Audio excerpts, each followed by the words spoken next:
Hello everyone, welcome to this video. In this video, we'll be proving that if R is any fixed rotation and F is any fixed reflection here in the dihedral group, then F R raised to power k F is R raised to power minus k. Right? And moreover, if we have this result, why this result implies that the dihedral group is non-abelian. In general, we know it is non-abelian, but how does this result imply that it is non-abelian? We have to prove this thing. So let's get started to prove both the results. In the first case, we wanted to prove this result whenever F is reflection and R is rotation in the dihedral group Dn. We know any rotation into any reflection gives you again a reflection, right? So therefore some reflection into composed with some rotation is again reflection in Dn, right? So using this fact here, and moreover, if we compose a reflection with a reflection, we would have R0 here. Hence we have the reflection as its own inverse, correct? So using these facts here, we can again write a reflection into a reflection is the identity, right? Identity of the group. Now writing it again here, and then post multiplying both sides with R raised to power minus k, you can see we have this whole thing. This becomes the identity of the group, which is R0. You need not write this R0 here, and here R0 into something would be that something, R raised to power minus k. Hence this is what we wanted to prove here as a first part, correct? Hence first part is complete.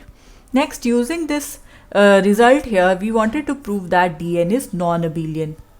So we have to prove that the result F R raised to power k F is equals to R raised to power minus k.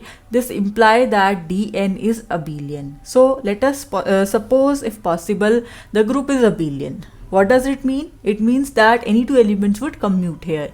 So that means if we take our previous result, which is this one, then for this particular result, you can apply the property of associativity on these two to apply the brackets here, and then you can apply the commutativity here, because F is a member of Dn, R is a member of Dn, so R raised to power k is also a member of Dn, correct?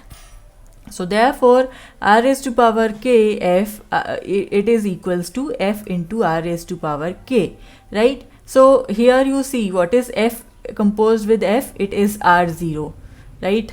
So therefore from you can write it, because this is R0, so in place of this thing we can take up this much quantity, this much expression, and here because this becomes R0, so you have R0 R raised to power k is equals to R raised to power minus k, right? Why this is R0? The reason you know previously.